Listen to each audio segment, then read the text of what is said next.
আসসালামু আলাইকুম। আপোনালোকে দেখিবলৈ পাইছে আমাৰ মাষ্টাৰ হাজী মৰম আলী চাহাবৰ জনজাৰ নমাজ এইমাত্ৰ সম্পূৰ্ণ কৰা হৈছে দাৰুল উলুম মেটিগাঁও মাদ্ৰাছাৰ সমূহত। ইয়াৰ সম্পূৰ্ণ দিশটো আমি আপোনাক দেখুৱাই আছোঁ।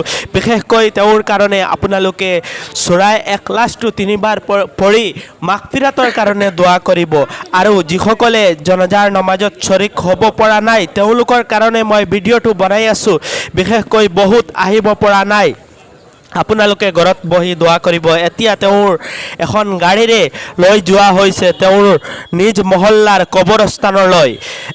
আপোনালোকে দেখিবলৈ পাইছে, আমি আপোনাক দেখুৱাই আছোঁ। এতিয়া মেটিগাঁও মাদ্ৰাছাৰ পৰা বাহিৰলৈ যোৱা হৈছে এখন গাড়ীৰে, আপোনালোকে দেখিবলৈ পাইছে। বিশেষকৈ আমাৰ মাষ্টাৰ হাজী মৰম আলী ছাৰৰ বহুত বন্ধুসকল আছে। আপোনালোকক বিশেষ মই এটা অনুৰোধ জনাব বিচাৰিছোঁ, আপোনালোকে আমাৰ ছাৰৰ কাৰণে 3বাৰ চূৰাই এখলাছটো পঢ়ি মাগফিৰাতৰ কাৰণে দোৱা কৰিব। এতিয়া তেওঁক লৈ যোৱা হৈছে তেওঁৰ কবৰস্থানৰ নিজ মহল্লাৰ যিখন কবৰস্থান আছে তাতে লৈ কবৰস্থ কৰা হ'ব। আমি সম্পূৰ্ণ বিশ্ব দিশটো আমি দেখুৱাই আছোঁ।